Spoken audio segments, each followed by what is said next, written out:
नमस्कार, मैं मुकुल सिंह चौहान और आप देख रहे हैं द वायर का कोविड बुलेटिन। इस बुलेटिन में हम आपको कोविड-19 से जुड़े तमाम जरूरी अपडेट्स देने की कोशिश करते हैं। बुलेटिन में सबसे पहले बात आंकड़ों की कर लेते हैं। भारत में इस महीने दूसरी बार 27 मई को 24 घंटे में 2 लाख से कम 1,86,364 नए मामले सामने आए हैं। केंद्रीय स्वास्थ्य मंत्रालय की ओर से शुक्रवार को जारी किए गए अपडेटेड आंकड़ों के अनुसार संक्रमण से 3,660 और लोगों की मौत के बाद मृतक संख्या बढ़कर 3,18,895 हो गई। आंकड़ों पर गौर करें तो 28 अप्रैल के बाद से यह लगातार 30वां दिन है जब एक दिन में 3,000 से अधिक लोगों की मौत हुई है। साथ ही 21 अप्रैल के बाद से लगातार 36वां दिन है जब एक दिन में मरने वालों की संख्या 2,000 का आंकड़ा पार कर गई। अगली खबर दिल्ली में कोरोना से हुई सफाई कर्मियों की मौत से जुड़ी हुई है। दिल्ली के 3 नगर निगमों यानी एमसीडी में कोरोना संक्रमण से हुई मौतों में आधी संख्या सफाई कर्मचारियों की है। इंडियन एक्सप्रेस की रिपोर्ट के मुताबिक उत्तरी, दक्षिण और पूर्वी नगर निगमों के आंकड़ों के अनुसार कोरोना से हुई 94 मौतों में से 49 मौतें सफाई कर्मचारियों की हुई हैं। तीनों एमसीडी में स्थायी और अस्थायी तौर पर काम कर रहे लगभग 50,000 सफाई कर्मचारी कचरा इकट्ठा करने का काम कर रहे हैं। कोरोना महामारी शुरू होने से ही ये सफाई के काम में भी लगे हुए हैं। बुलेटिन की अगली खबर रामदेव और आईएमए से जुड़ी हुई है। इंडियन मेडिकल एसोसिएशन यानी आईएमए ने गुरुवार को रामदेव के खिलाफ पुलिस में शिकायत दर्ज कराते हुए एलोपैथी पर उनके भ्रामक एवं गलत बयानबाजी को लेकर प्राथमिकी दर्ज करने की मांग की। आईएमए ने आईपी एस्टेट पुलिस थाने में दी गई अपनी शिकायत में कहा है कि रामदेव ने कोविड-19 संक्रमित व्यक्तियों के लिए स्थापित और अनुमोदित तरीकों एवं दवाओं से इलाज के बारे में जानबूझकर एवं सोच समझकर झूठी, आधारहीन और दुर्भावनापूर्ण जानकारी फैलाई। दिल्ली पुलिस के एक वरिष्ठ अधिकारी ने कहा, हमें शिकायत मिली है और इसकी जांच की जा रही है। देश में हर शख्स को इस साल के अंत तक कोरोना वायरस का टीका लग जाएगा। केंद्रीय मंत्री प्रकाश जावड़ेकर ने कांग्रेस नेता राहुल गांधी पर हमला बोलते हुए शुक्रवार दोपहर को यह बात कही। उन्होंने कांग्रेस नेता राहुल गांधी के उस बयान पर जवाब देते हुए यह बात कही जिसमें कांग्रेस नेता ने कहा था कि देश की 130 करोड़ आबादी में से अब तक 3% लोगों को ही कोरोना के दोनों टीके लग पाए हैं। प्रकाश जावड़ेकर ने राहुल गांधी पर हमला बोलते हुए कहा कि उन्हें कांग्रेस शासित राज्यों की तरफ देखना चाहिए जहां कोरोना टीकाकरण में खामियां हैं। आरोप प्रत्यारोप का दौर है और वही बखूबी किया जा रहा है। बाकी टीकाकरण की असल स्थिति जानने के लिए आप स्लॉट बुक करने की कोशिश करते रहिए। बुलेटिन की अगली खबर दिल्ली की अनलॉक प्रक्रिया से जुड़ी हुई है। दिल्ली की जनता को अब लॉकडाउन से थोड़ी राहत मिलने वाली है। दिल्ली के मुख्यमंत्री अरविंद केजरीवाल ने राजधानी को अनलॉक की प्रक्रिया की तरफ ले जाने का ऐलान किया है। अरविंद केजरीवाल ने कहा कि दिल्ली में 31 मई से अनलॉक की प्रक्रिया की शुरुआत होगी। इसमें इंडस्ट्रियल एरिया में 4 दीवारी में मैन्युफैक्चरिंग और प्रोडक्शन यूनिट को चलाने की इजाजत होगी।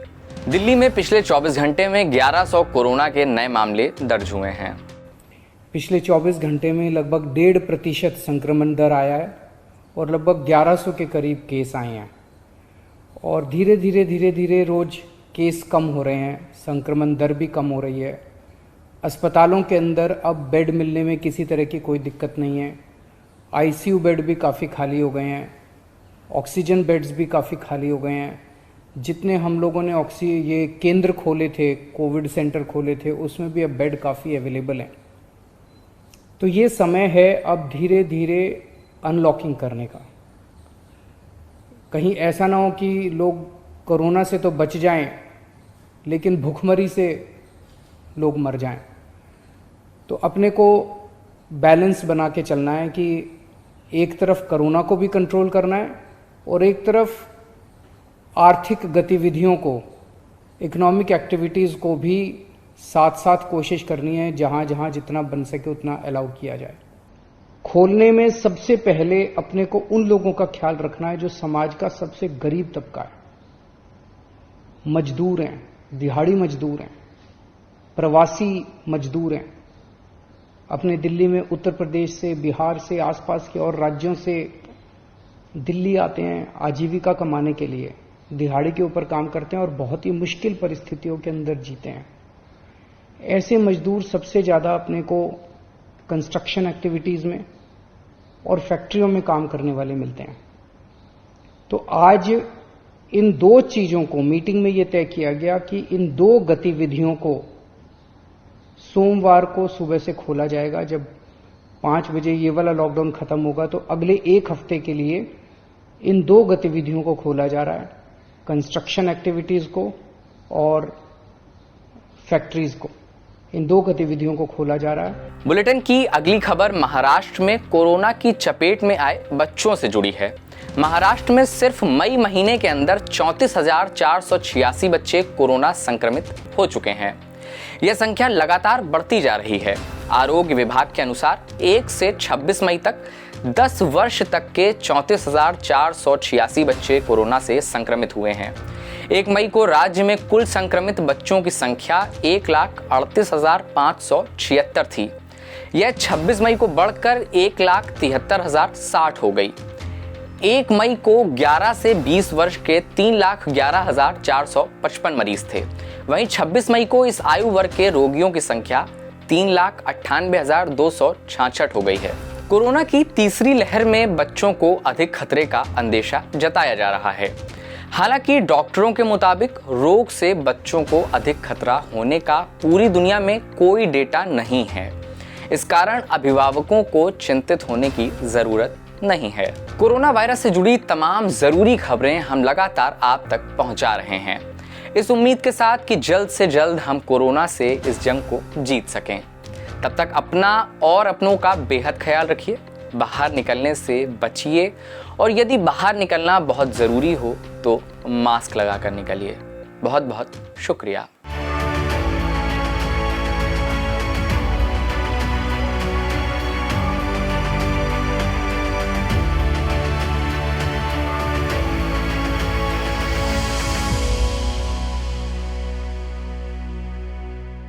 द वायर के और वीडियोस देखने के लिए सब्सक्राइब करें और बेल आइकन पर क्लिक करें।